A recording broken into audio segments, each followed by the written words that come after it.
try that again. Welcome to the second call in our Winter and Spring 2013 Lunch and Learn series, Unpacking the Bay Area Jewish Teen Foundations Retreat. Teen philanthropy programs can gain a lot by integrating an immersion experience into their process. The Jewish Teen Foundations of the San Francisco Bay Area has been kicking off its annual program with a weekend-long retreat for the past 8 years. This past November, I had the opportunity to attend the retreat, which served as the impetus for this call. And today we're joined by Lom Friedman, the JTFN Director of Youth Philanthropy, and Sara Nesson, Marin San Francisco Jewish Teen Foundation Project Director, who will share with us the value of an immersion learning context, balancing program goals and activities, staff and teen roles, and possible adaptations for 1 or 2 day retreats. But before we begin, I just want to tell you a little bit about our presenters. Lom is well known to many Jewish educators in the Bay Area and has held director-level positions at Hazon, Congregation Beth El Berkeley, Camp Tawanga, and the Columbia Boys and Girls Clubs. As a group leader, training manager, and facilitator for AJWS, he brought together his interest in social justice, Jewish values, and international travel. He holds a bachelor's degree in clinical psychology and a master's in instructional technology, both of which he applies regularly to his work in Jewish education and, thankfully, to this call. We're also joined by Sara Nesson. Sarah is in her 6th year of directing the, for short, MSFJTF, the Marin San Francisco Jewish Teen Foundation, and she loves it. She also directs an alumni council for MSF-JTF and oversees high school alumni programs for the Bay Area. Sarah is also a Jewish and interfaith leader with a passion for renewing religious practice through music, storytelling, and time spent in the natural world. Sarah holds an MA in Jewish Studies from GTU, a BA in English and American Literature from Harvard, and an A in acting from the American Academy of Dramatic Arts. She's been teaching and performing in the Bay Area for almost 15 years. So with all of their experience, now I'll turn the floor over to Lom and Sara. Thank you so much, Naomi. Good morning, everybody. Wonderful welcome. And it's true that we had the pleasure of Naomi to join us at our weekend-long retreat this past fall, so it's a pleasure to be kind of on the other end and a guest of Jewish Teen Funders Network today. We're really glad that you all joined us, and I want to just share a little bit of a framing before we dive in, because as you heard in my introduction, my background really comes from Jewish immersion education. I come from both summer camping with Camp Tawanga and wilderness immersion programs and teen leadership programs. I've worked with Hazon leading fundraising bike rides for a whole weekend retreats as well. AJWS leading service learning training abroad in Central America. And I've always found this to be a unique experience, especially for young people, but adults as well, to really learn in a different context in a different way. And something that brought me to my current role at the Jewish Community Federation and this the program that we're currently in, and the work that you're all involved in, which is philanthropy. The beauty of it, I find, as well, is that it recognizes that at this crucial developmental stage for teens, they're needing structure, encouragement, social dynamic, and learning all year long. And what this is going to be about is something that is special to our program, is that we combine both having meetings all throughout the year and training and experience and bonding, but also an immersion experience. And I think it is really the balance that is what Naomi came out to visit and see, how they interplay together, and we want to share with you today.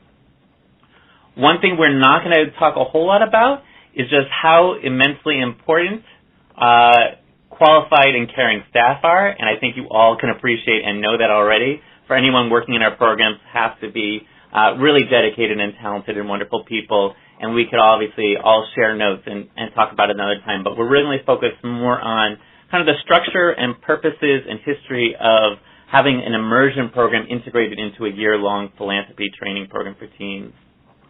One thing I want to draw your attention to on your screen is the chat box, and please feel free at any time, even starting now, if there's a key question you have or something that would make this more specifically applicable to what your program is, please type in your questions and thoughts into that chat box, and I will be paying attention to that as well. Naomi, really want this to be not only just sharing about what we do, but really a conversation we can all have together about what are the takeaways? What are the menu items that you can pick and choose from really to be useful for you where you are? And I know we represent on this call a diversity of programs, a diversity of populations, and we're all over the country. So definitely the purpose of this program is to share, but also to have a conversation. And then it wouldn't be complete. I wouldn't want to leave this by myself by any means. I'm really blessed to have my colleague Sara Nesson on the phone with me, who can speak from so much experience with 6 years of experience in this program and in this field, which is a rare blessing for any program to enjoy. So thank you for supporting and being part of this, Sara. You're very welcome, Lom. It's my pleasure. So I want to go ahead and start the conversation by understanding where we are as a group on this conversation. And so take a look at this poll, and please just say where you're starting from. If you are already in a teen philanthropy program that does even like a short one-day retreat or a two-day retreat, you do not do any retreats, you're planning one but haven't started, or you're not actually coming from a Jewish teen philanthropy program, just so we kind of see who's in on the call. So go ahead and register.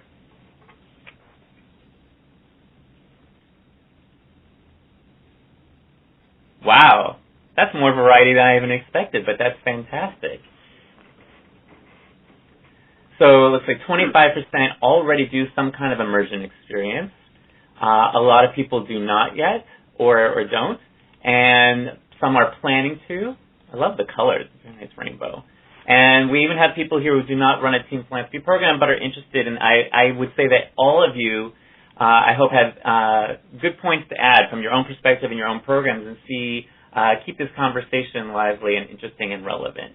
So thank you for answering that.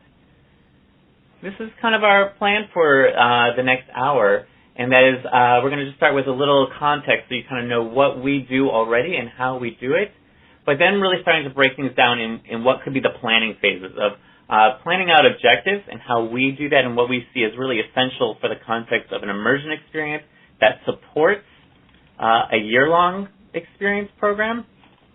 And then also kind of what we see as the essential elements that make our program unique and effective, and really presenting it in a menu fashion of showing that we like all of these elements and find them essential, but really breaking them down in a way that you can pick and choose them to make an event or a retreat that really works for your program. We have a period open up for questions and answers and conversations, so just know that that is coming. And then at the end, if we still have time, we have a couple more topics to open up to, and we're really going to leave it up to you as to which of those topics is most relevant and most interesting. So let's go ahead and jump in. So this is our calendar year, and this is the kind of way we started. Our program, the Jewish Teen Foundations at the JCF in San Francisco in the Bay Area, started 10 years ago, and our calendar year goes, we start in the fall, which is when we do our recruitment, and all our teens must send in an application and interview, and then we have 7 board meetings throughout the year. Each of our boards is about 25, 23 teens, grades 9 through 12. And we spend our summers as a staff team kind of developing the program, our own professional development, and tweaking the program every year. Currently, as I mentioned, we have 4 separate groups in different parts of the Bay Area, but the program did start with just one, and this was our general itinerary. And so at each of these months, we would tend to have one 4-hour Sunday meeting, which is when we would meet. And as you all probably worked with teens, you probably know that 4 hours is pretty much the max for focus. And each of these 4-hour meetings has their 5 objectives. We focus on the mission statement that they have chosen. So, for example, this year, each group chose their own mission statement. We have a group that chose climate change, one that focuses on communities and individuals affected by violence and conflict, another for communities affected by natural disasters, another one addressing inequalities in access to education and healthcare. So each meeting would address that theme for that group to understand what they are interested in a little more, delving into philanthropy education and understanding how foundations work, Jewish learning and tying that to our traditions and our values and making that a part of our work, taking care of foundation tasks, work that need to be done to run their foundation, and doing some community building. And then at the end, you'll see in June, we cap it all off with a celebration, meeting all of the grantees that we allocated funds to, and having the parents and families of the community be able to meet as well and really celebrate the work that the teams have done. Quick note that is something special that we do here as well, just for context, is we have something called a Leadership Council, and that is second-year participants. Anyone who would like a leadership role can apply to be on our Leadership Council, and they lead our meetings, and they help us develop the curriculum. And as you see with all the L's here, they meet on Mondays twice a month to guide this structure. And this is kind of how we started out. And the thing we got feedback from the teams on, from my historical understanding, after the first year is the program was powerful, it was effective, the teams liked it, but there was an essential element missing. And for them, that was the idea that they kind of did not feel as connected to each other. And that it took several months for that bond to grow because there's so many things happening at the meetings, and they only saw each other about once a month. And even their own feedback was the experience would be enriched and they would be more connected to the work in the program if they were more connected to each other. And so this spurred some brainstorming. And the idea came from a retreat that the Grinspoon Foundation had spurred at the very early days of Team Foundation work. Not our Team Foundation, but Team Philanthropy. Harold Grinspoon pulled on Sue Schwartzman, pictured here, and Kvode Weeder, to have a weekend retreat for 30 teenagers in Northwest Connecticut at the Isabella Friedman Retreat Center. And this is where we kind of created some of our initial programs that you'll even hear about today, including how you do a philanthropy simulation and a values cafe. And this really became a model for how we would start in our own new version of keeping the 7 board meetings on Sundays of the year, having the grand celebration at the end, but in November as a kickoff to having a retreat. And it was an important decision to make it at the very beginning and not in the middle of the program to kind of reinforce learning or bring together the students as they're doing the work. It was really to address this idea that the teens wanted to be more connected, and the more connected they were to each other, the more they would get out of the program. And so we created a retreat to be an introductory experience. And so I'm going to turn the floor over to Sara a little bit because she has been to 6 of these retreats now. And just to help us with our overall context before we dive into the talk list, she can paint a bit of a picture of what it is like for teens to arrive when in many cases they have not met their peers at all. They're not super clear on the nature of the program, what they'll be doing, and coming into this program and how we set the scene for them. Great. Thank you, Lom. So if you can picture this, we meet at a nice hotel in San Francisco, South San Francisco, and we pretty much take over the lobby at about 3 o'clock on a Friday afternoon. And over the course of the next hour, 100 teens arrive wearing business casual clothing with 100 suitcases at least and 100 backpacks and approximately 100 numerous and excited parents. And we have 4 large tables set up for one of our each foundations with 100 name tags, 100 large plastic binders filled with all kinds of information that they're going to need for the weekend and the year, and 100 pre-decorated snack bags. So it is a festive and full atmosphere. As Lom was saying, some of the teens have never been away from home for a weekend like this, and they are definitely excited and nervous. And one of the things that we do is we have our youth leaders, the members of the Leadership Council, and we have alumni there as well, greeting the newcomers and escorting them to their hotel rooms, and it's very sweet. And then the hubbub eventually dies down after everybody has registered and picked up their room keys and deposited their suitcases. And we move into 4 separate rooms, one for each foundation, which is about 22 to 24 teenagers. And in there, we really begin the weekend. And after maybe an icebreaker or two, we move into lighting candles for Shabbat because it's November and Shabbat arrives early in November. So teens gather around tables and introduce themselves, maybe sharing one special thing about them that they're bringing to us as a community as we each light an individual candle before reciting the Sabbath blessing.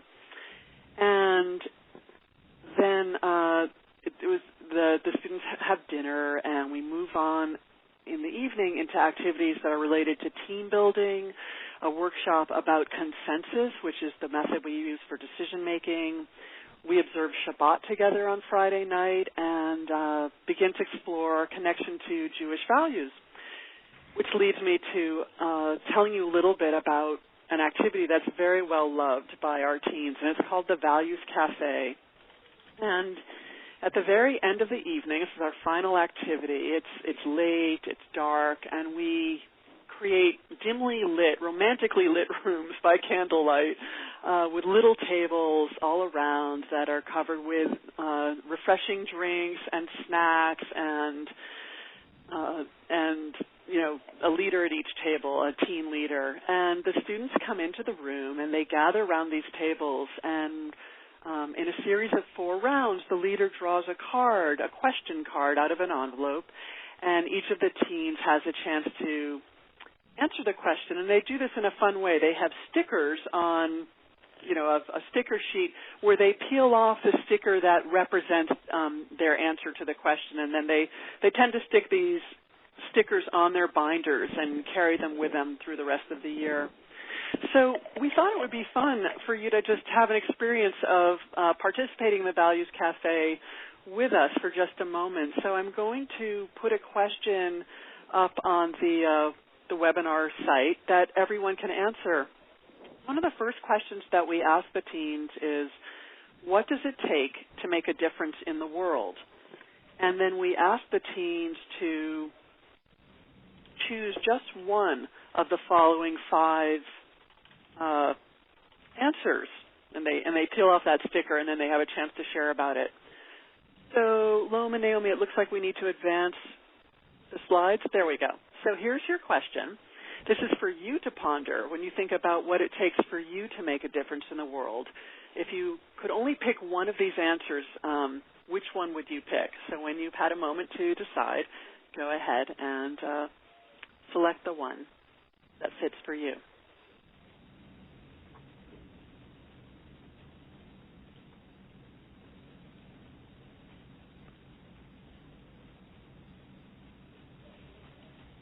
Wonderful. That's very interesting.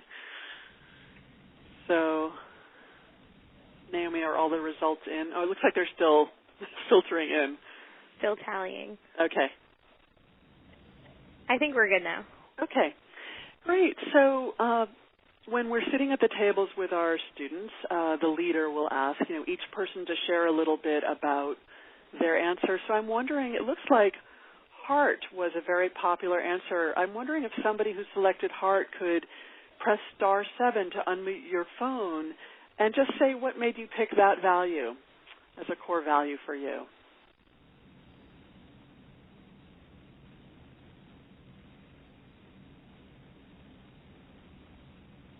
Can you hear me? Oh, now I can. Okay. I couldn't right away. So who's this? Well, I just hit it. So I picked heart. Tell us your name. Oh, this is Dina from Michigan. I picked heart because I think you can have some of the other things, but they don't. I don't know, something about having it in your heart helps motivate some of the other things that you do. So that you can have courage, but if you don't have heart, it wouldn't necessarily make a difference. I know you can have money and not make a difference. It has to do with what you do with your money and what you do with your courage that would move you on to do good and to make a difference in the world. Great. Thank you very much, Dina, for sharing. That's very beautiful. Would somebody else who selected a different answer than heart be willing to unmute and tell us what made you choose the value that you chose.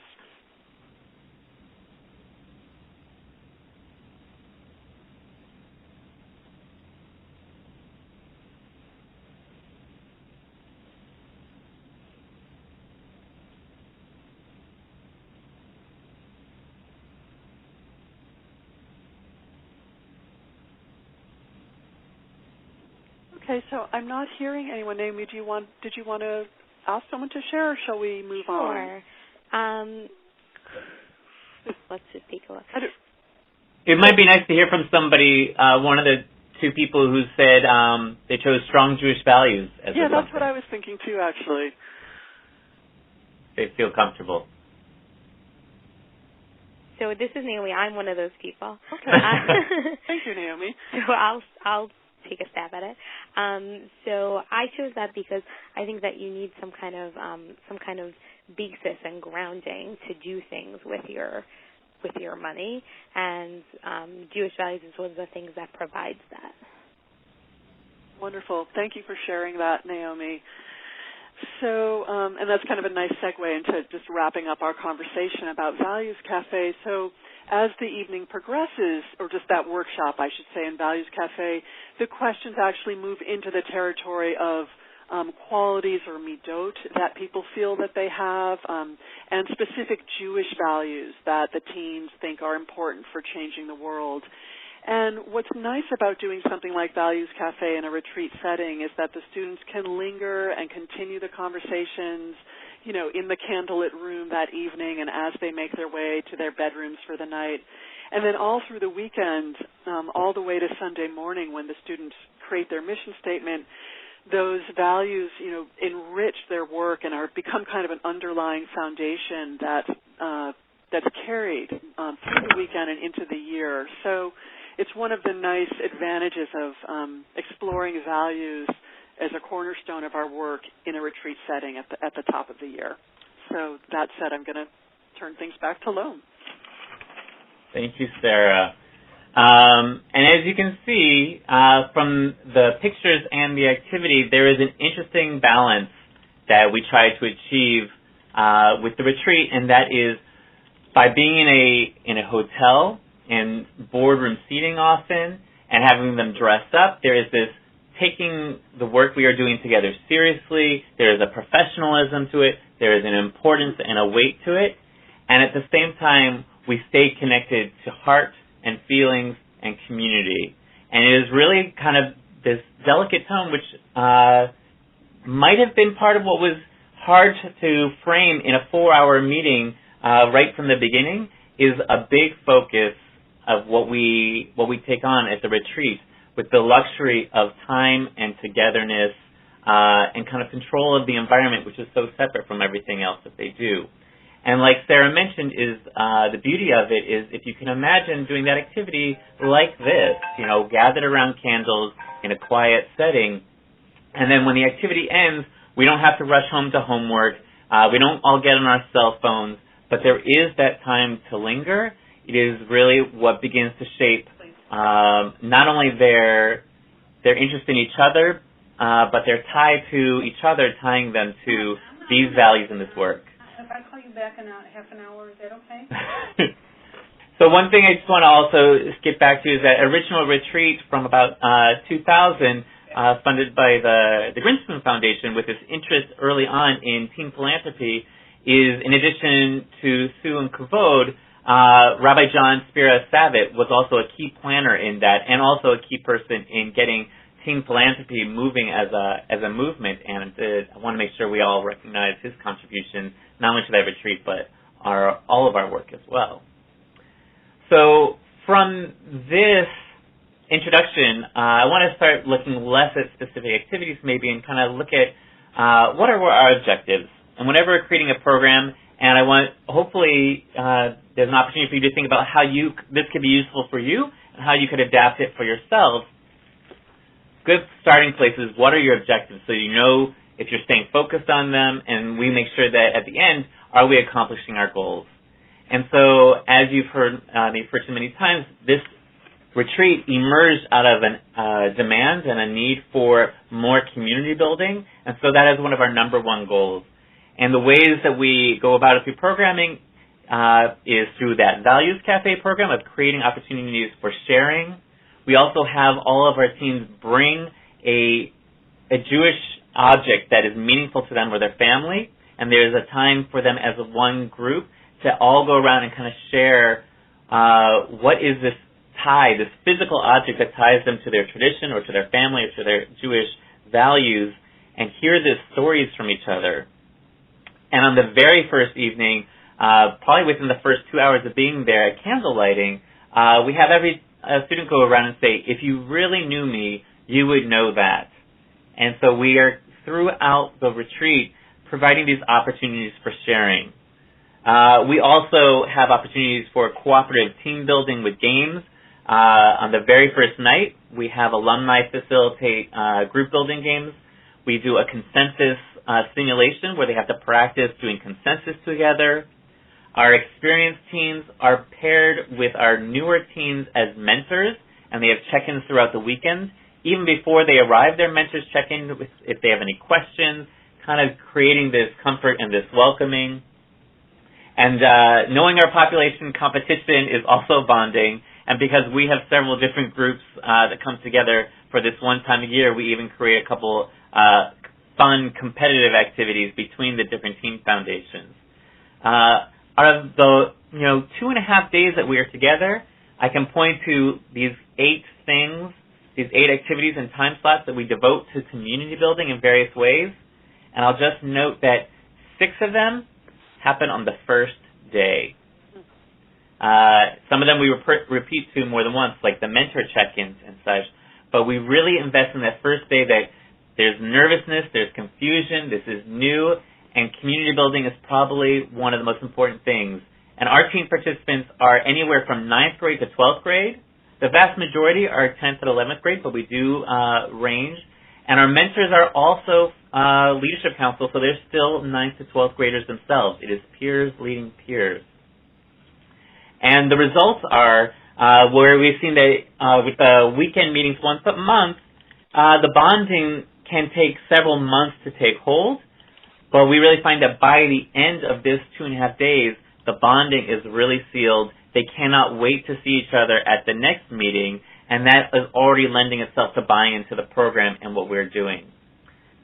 We also find that because the rest of the world and its distractions are removed, that other social identities are removed, that the retreat opportunity creates a vulnerability and emotional availability that we weren't really achieving or seeing the same depth of at a 4-hour weekend meeting. So there's the real benefit of the space separation and the time of the setting to do that community building. Our second is we really want them to feel by the time they leave inspired that they can change the world, that philanthropy is important and an effective means of changing the world, that there are issues in the world that they personally are attached to and care about, and they're bought into what this program is about. And we do that in various ways where we have a program called the Issues Fair, where we bring in representative speakers and volunteers and sometimes even executives from nonprofit organizations doing the on-the-ground work in various issues of need in our world. And the teams get to meet these people in small groups of about 12, really interact with them, really hear their passions, hear their personal stories, and get immersed in these issues and these role models for about half the day. We also bring in a keynote speaker to speak on Shabbat, and this person is invited to stay for the entire retreat. And often what we do is we have this be a Jewish activist from a different part of the world, so someone who they wouldn't necessarily just find in their backyard. And this person participates in all the meals, in the sharing activities, and it's just a whole nother level of encounter with a mentor, with a role model, and with another person that kind of expands out their definition of Klal Yisrael and Am Yisrael, and like, who are we as a people, how diverse are we, and how can I connect? So these efforts are getting them bought in so that they will do the work the rest of the year. The professional location, the professional dress really gets them to buy into how high we hold their work. And we even have alumni from the program. Again, not college alumni, but alumni who are 3 or 4 years out of the program, still in high school, come back not only working in the program, but we give them a front stage on the first night to talk about personally what they got out of the program, risks that they took to get the most they could out of the program, and if they had to do it again differently, how would they try and get more out of the program? And so they're really hearing from their peers about what is really at their feet here and in their hands to take hold of. And so this is one of our other main goals, besides just having them bond to each other, getting them inspired and bought into what the work will be. Then we recognize that they do not really know what foundation work is and a lot of the complexities of philanthropy. And so we really want to introduce them to this. We do a simulation of how nonprofits and foundations interact. We give them their first task to get done, which is creating their mission statement via consensus. So after they listen to all of these presenters and meet speakers and hear about Jewish need and Jewish actors around the world, what do they want to do? How do they want to change the world? Not just hypothetically, but practically. And we really find that they come wanting to solve problems, wanting to make a difference, and not just having a social retreat. And so it's important that in this retreat there is actually a task to be done that is leading them on the path to getting something done. And it makes it feel very real that after they've met people who can talk about their hard experiences, either escaping poverty in Ethiopia or violence in a local community or hunger or homelessness, the passion is really theirs. And then fourth is we find it essential that one of our objectives is that we create a Jewish container around this. And when I say Jewish identification, it is not just their personal identification, because we fully recruit and want a pluralistic, full-spectrum Jewish community participating. But when we connect them to each other, we want part of their connection to each other to be on a Jewish level. When we want their philanthropy to be wise and values-based, we want that to connect to Jewish values. When they're worried about issues around the world and people in need, we want them to be aware of Jewish need around the world and Jewish organizations and a sense of Jewish responsibility. So it's, again, the same things we were doing with Philanthropy 101 and community building and inspiration, by putting it all in a Jewish container so that their inspiration and their actions are connected to Jewish identity. And one result we see by doing this so early in the program, and not just a little bit each of the meetings throughout the year, but really having this emphasis and coming at it from so many angles, is on their own, without any requirements about how they do their funding. I know a lot of programs do things differently. We do not have restrictions for our teams, which definitely makes the heart beat fast sometimes. But all four of our foundations included Israel as a special area of focus in their mission statements this year. And so creating this as a container and a grounding, it really makes everything else they do through a Jewish lens. And when we plan our programs and when we choose our language and we choose our speakers and our leaders, these are the four things that we really boil down to are the essential objectives of the retreat. There it is. There we go. So beyond objectives, we get to tachlis, and this is where we're going to start asking some questions as well, and really ways to thinking about how this could be adaptable in different settings, with different populations, with different time and financial opportunities and limitations. What we really see essential and special about having an immersion experience at the beginning of the year, these are half of them, and I want to just address each and know that the way we frame this as a menu is that none of them are we find them all interdependent but not codependent, and really saying that you could choose any of these if you want to do an adapted version to kind of kick off your year to create this sense of community bonding and buy-in and inspiration and a Jewish container and understanding of philanthropy. All these work. And so I've already addressed a bit the role that having it at a hotel is not necessarily always feasible for everybody, but the most important thing is that it feels professional and separate, and that it is not a place that we do any of our other meetings. And it's not a place they already have a connection to, like we're not doing it in a place that is their temple necessarily, where they already go, but it is a separate location, and everybody's starting off on the same foot, and it is special and important. And that's one of the things we really think is a valuable choice to make in planning retreat, is that the location has the tone that you want and is separate from your other work. That the attire, the way we ask them to bring themselves, sets that tone as well. We bring in high-quality speakers that just have incredible and personal stories to share. And I will emphasize that we spend a lot of time prepping and working with our speakers. So they really, they get a little bit of time. They each get about 45 minutes. But we want to leave a certain amount of that open just to interaction and questions. So they really understand, what do teens need to hear? What is moving and interesting to teens? And it takes a lot of time and prep to working with each speaker to make sure they hit the mark when they come to us. And under options, we like to make a part of our retreat teen menu, that they feel they have some choice, that they're not being just bussed from one stop to another on a 2.5-day journey, but that there are certain opportunities where they get to choose. And so when we have our issues fair and different speakers come to present about issues around the world, locally and in Israel, the teens actually get to choose their top 3 choices and really focus in on things that they want to hear about, that sense of driving their own interests.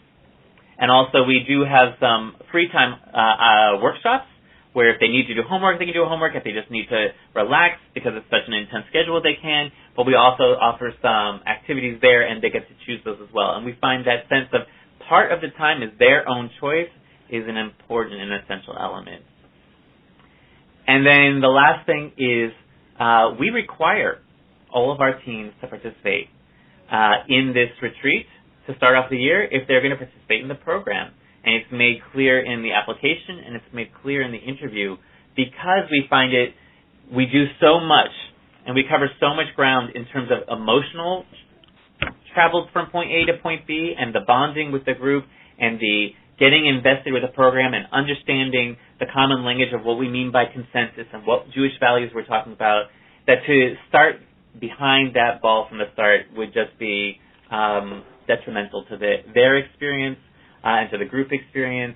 And so we really demand a commitment from everyone to participate in this first program, and whereas we really want a commitment for all of our weekend programs as well, and we really emphasize you get out of this what you put into it, we know that schedules can be complicated throughout the year, so this is one we do not show a lot of flexibility on. And I think that the families and the teens recognize that insistence on a commitment early on is another important step for buy-in and respecting the intensity and intention of the program. And Sarah, maybe you can address some of the other points. Certainly. Thank you, Lom. So Lom has already made reference a couple of times to the fact that we have youth leaders involved in many aspects of our program. And so we just want to say that for us, one of the key elements in the retreat and throughout the year is that we are a youth empowerment model, which means that the leadership council members who are on the second year of their board lead many of the activities during the weekend, and the alumni who are also or often leadership council members previously, they've often done the program for 2 years, come back, and they're still in high school, but they really help run the retreat, all the behind-the-scenes work, and they also lead many of the key activities. So it's just a powerful experience for new board members to come in to see how much of this very important and professional and fun retreat is led by teens themselves. And speaking of fun, teens definitely need to play and have fun, and we know that, and we consider that an important element of the retreat, as well as our board meetings. So not only does this help them bond and build community, but it allows them to blow off steam and have fun so that they can do all of that focused hard work. And one example of a fun activity that we do is we put all 100 teens on buses, and we take them on Saturday night to a place called City Beach, which is a giant indoor gym. and there the students are formed into teams with their foundations, and there's all kinds of, physical activities that they get to do, from playing dodgeball to running like mad people up and down a huge bouncy slide to see how fast they can get through it. And it's just a really great blend of competition and cooperation. And I still have an image. My board this year happens to be a lot of big, strapping, athletic young men, and two of them, Noah and Henry, coming down the slide with their bandanas. Everybody gets bandanas by team, tied like babushkas under their chins, and, running around. They really have great humor, and it really is a lot of fun. And just to say that, we think that this youth retreat is a unique experience for teens, and different, obviously it has some differences from other types of youth retreats and some commonalities, but we find that, having this intense immersion experience that blends professionalism and fun really sets expectations for the year that we will work hard and have fun throughout the year. And it's just something that we, as Lom has kind of been saying, that I think would be hard to capture without taking them away from their normal setting and letting them be somewhere just together, away from the things they normally do. And just to note, one of the ways I know that my leadership council likes to express the balance of fun and seriousness is that just recently Matt was, a little bit late getting there from lacrosse practice, and he said, well, I just told my coach, excuse me, but I have to go save the world now. And so that just kind of captures the seriousness and the lightness with which they hold their work, which we think is a great blend. So, thank you. Great. And just to touch on that as well is, because we demand a commitment to attend the retreat, one of the unique features we also really put intention into is that it needs to feel different from the other board meetings that we do, that there is a need to be there because there's things that we will do there that cannot happen at a board meeting. And one example would be this evening playtime at the gym, something we would never have time for. It's a special adventure trip, and someone once told me that evening bonding time on Saturday, where we go out and we don't have to dress up and we play together and we compete together, is like pizza. When it's good, it's great, and even when it's only okay, it's pretty darn good still. And so we create this, every choice is about things that we would not be able to have time for or do in the exact same way at a board meeting, at a meeting on the Sunday, so that teens really feel the specialness and the uniqueness of that moment. There are a couple questions out there that I'm seeing on the chat, so thank you for entering those, and I just want to make sure I address those. We do have them wear business casual attire at our monthly meetings as well, yes. And we do charge for the retreat. The whole program, we are able to offer the Sunday meetings without charge, but we do have the families take on some of the financial commitment for the retreat itself. We do offer financial aid as well, but it is one of the things, the only thing really, that we ask for some financial payment for. And I believe that adds in a little extra sense of buy-in right from the beginning, and also it feels right for a lot of people that a program that is based on philanthropy and giving money to causes around the world, that the money wouldn't necessarily be going towards this retreat program, and that comes from the families themselves. And so it's a win-win for many people when they think of it in that way. So I have a question here for everybody here. Of those, yes. There were just two other questions before. I'm not entirely sure if you covered them. There was a question about if the teens meet with the nonprofits, and maybe you can clarify how that works. Sure. So when we have representatives from nonprofits or people who have been recipients of the services of nonprofits, we will have about 10 to 12 of them come, and teens get to choose 3 of them. So that's one of those menu options that they get to make choices on based on their interests and their passions. They don't have time to meet with all of them, and again, what we do is when speakers are there, they will speak to 3 separate groups, so there's rotations that they repeat on, and teens get to choose 3 out of them. And we have them stay for a meal so that teens who did not get to attend a workshop with a speaker can spend a meal asking them about their experiences or their story or talk to them, or a team that was really inspired or impressed with a presenter and wants to go deeper on a more personal level, they can have lunch with them as well. But no, everyone does not meet every speaker, and I think there's actually some value to the sense that you cannot do it all, and they actually have to exchange information and stories with their peers to kind of see what they missed. Great. Does that answer the question? Thanks, Lom. Yeah. Great. And the other question was just about examples of keynote speakers, but I figure we can send that out later. Yeah. Okay. Great. So take a look at this poll really quickly, and of those kind of those menu options, of things that you could bring in to make an adaptive retreat or stuff, which ones are you already currently using? A special separate location, making your teams have an expectation of business casual, bringing in outside speakers and who you really prep and give them time with, a menu of choices for your teams to choose from, creating a contract of commitment to attend, having teams lead teams, creating social and playtime together, and making it something that feels completely unique from the rest of your own program. So let's take a look at what people say. Very interesting. Well, there's a great variety, and I think it goes to show that these are really pick and choose menu items. We really look at them and find them a great companion set, that they really play off and work with each other to create that perfect balance of the professionalism and buy-in with also the social and the community building and accomplishing all our goals.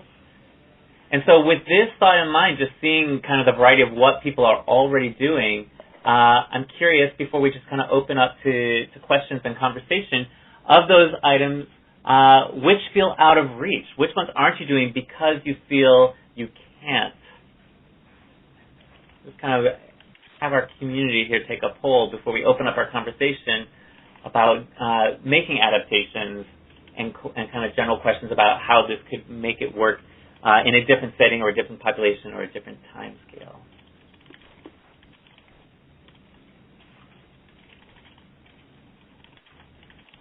And you can choose more than one. Great. So it looks like a lot of things really are on the table.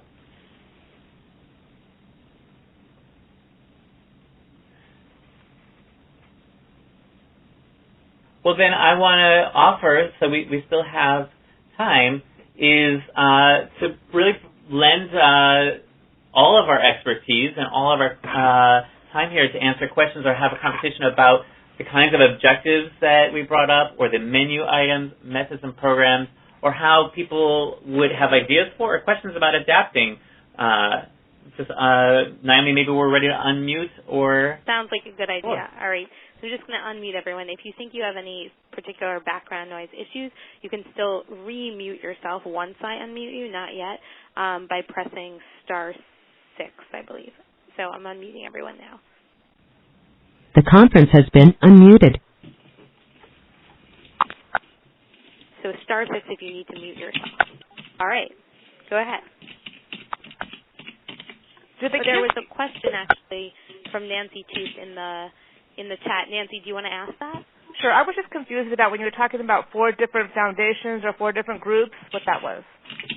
Sure. So we started out 9-10 years ago with one group of teams in the southern region of our area, of the Bay Area of San Francisco, and now we have 4 different team groups, each about 23 to 25 teams, and they all function independently in that they have their own staff, they meet only with each other, they create their own mission statement, they do their own fundraising and their own allocation decisions. Okay. Yeah, so they each won their own independent foundation. Except they're together at the retreat. And we bring them all together once a year for the retreat. Do the kids sign up? Do they give a donation? How does that work? Payment for the retreat? Well, no, donate. Where does the money come from to give away, to allocate? Oh, very good question. So our program, a big cornerstone of it is fundraising, and we find that we train the teams to really understand their mission and their topic so that they can talk about it with their family, with their teachers, with their community leaders, and their friends even, and learn the value of part of philanthropy is fundraising. And they raise their own funds to give away. We also have some sponsoring matching grants so that kind of boost their numbers when they reach a certain point.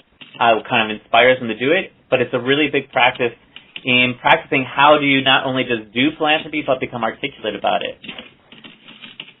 What about the staffing? How does that get funded? Staffing comes through our federation. I see.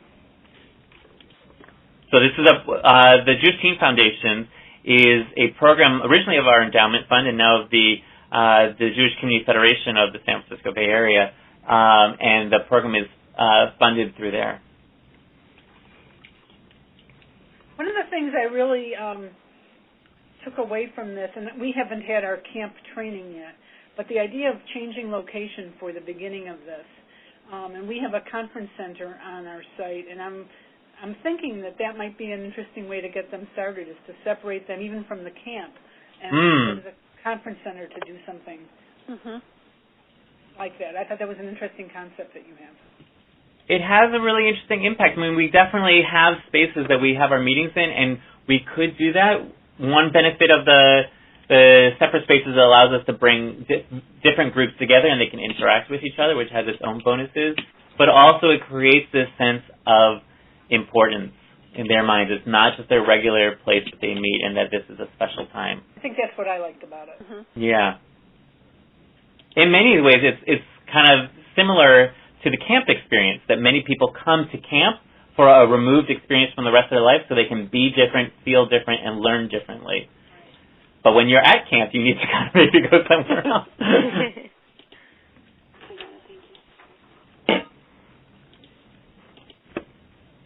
I believe, Sheila DeVore, you're on the phone here, and I know you've already taken on the hurdle of adapting a longer retreat format to a shorter, and I wonder if you want to just say anything about your process or learning in adapting to a shorter format or a different population.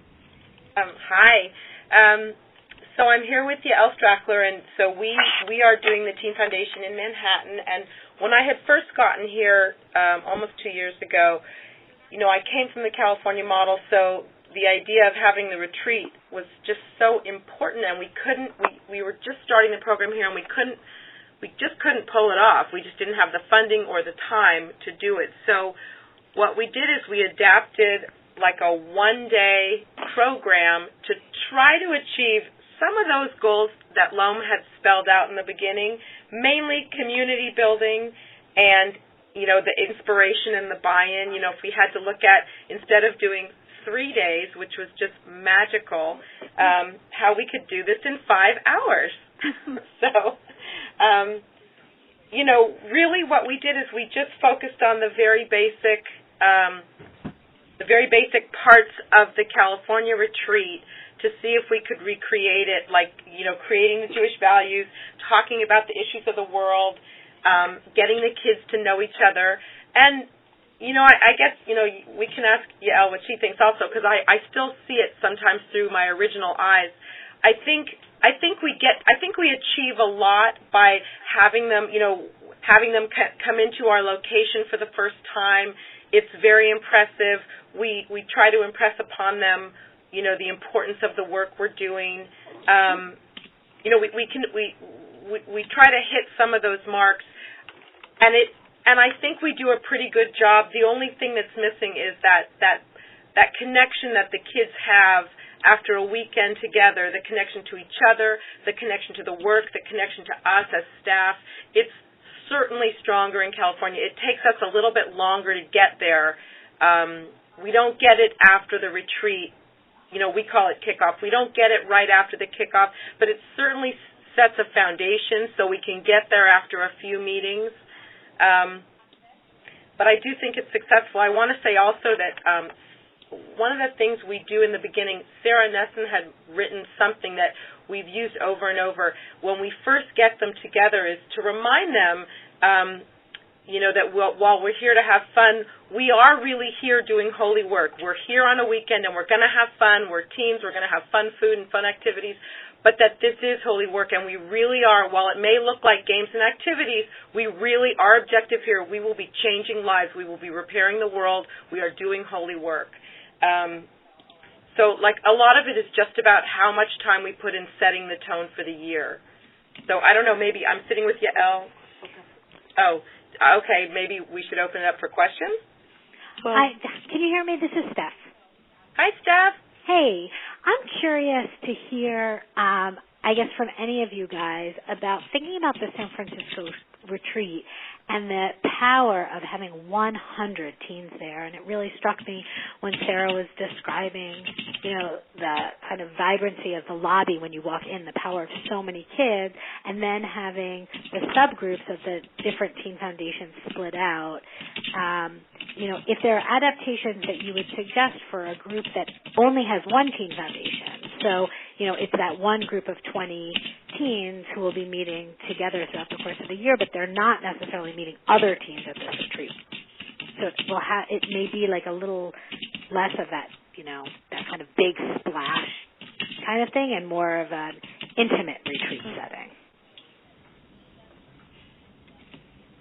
Well, I can just say quickly that we had started out with one board, and then and when this year we had doubled, so we have two boards this year. We still did the kickoff together. We did it together just to kind of make, create that feeling of a larger group doing something important. But I don't know that that's the answer that you were looking for.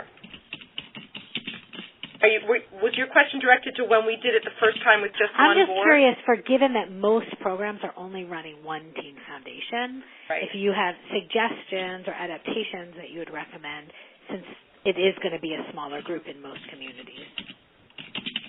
Right, they come in with no expectation. So when you're looking at, you're walking into it, what you said before about the location and setting a certain tone, part of it is that they know that there are other teams around the country doing the same kind of work. This is a new field, but there are teams across the country, and I think we kind of let them know there are other teams doing the same kind of work, that we don't have to wait to get started. Even if there's 20 people in the room as opposed to 100, you're still part of a bigger picture. Yes, and Stephanie, this is Sara speaking. I would just say that of course, you don't get that huge hubbub of 100, but you get something equally valuable, which is a close-knit community spending time together in a special place, if that is something that, that you're able to pull off in an adaptation of what we're talking about. And the primary bonding that does happen over our weekend is within that subgroup. So it's fun that there's a hubbub, and it works well for us rather than running four of these separately to be able to do it all at once and to have the speakers have access to all the different groups. But the primary focus of bonding and connection really is within each group. And so I think if you are somebody running a program with just 20 to 25 teens, you'll actually have a real advantage in terms of logistics and capacity for bonding and having fun, in a small group too. It will be very special. Yeah. I would echo what Sara says, is that a lot of what we do, we break into smaller groups anyways, and I think that your emphasis with just one foundation would be the focus being on intimacy as opposed to the big hoo-ha of anything, because all of our bonding does happen in single foundations. And even when we have them meet with speakers, they meet with speakers in groups of 12, so they really make that connection. And so because we have so many, end up spending a lot of time breaking into lots of smaller groups so that the impact is really felt. And that would just be the given in a single foundation. I think that would be a real power. And I know we have to kind of wrap up, so I just want to address that something that is also really valuable and important about doing this at the front end of your program is we end our program welcoming in the parents and local community leaders and even philanthropists to hear from the teens about what they did over the weekend, have them present their mission statements, and get a little taste of the program by some alumni leading the parents and VIPs through a sample program themselves. And this buy-in is really important at the beginning of the program as well. The parents really get on board with knowing what the program is about, and we have the alumni tell them, how can you support your teen to stay connected in this program and be connected to philanthropy and connected to this group. And it really allows the parents to become partners in a really tangible, important way and bond with our program and our staff right from the start when their teens are at their most effusive of being bonded with each other and impressed with this work. And so I really recommend that even if you do a single-day retreat, to program in a half hour, and you see here all crammed into one room, and the parents have a chance to cavell and be really proud, but also learn about what your program's about.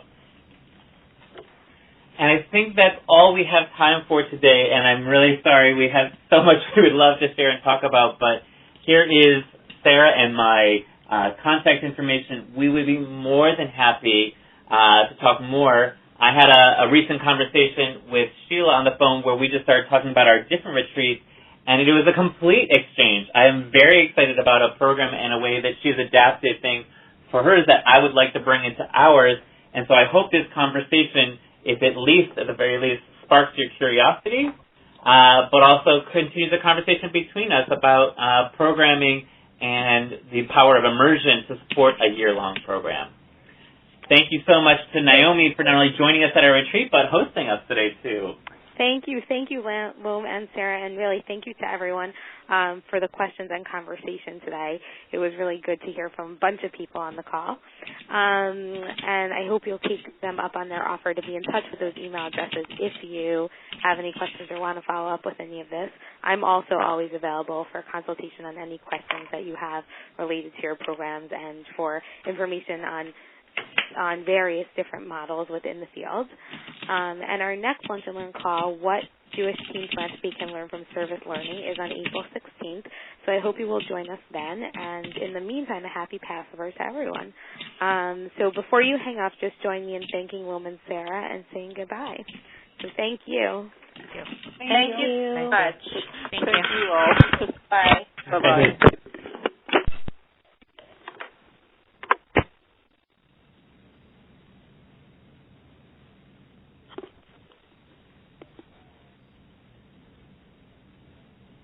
Thank you. Please stand by.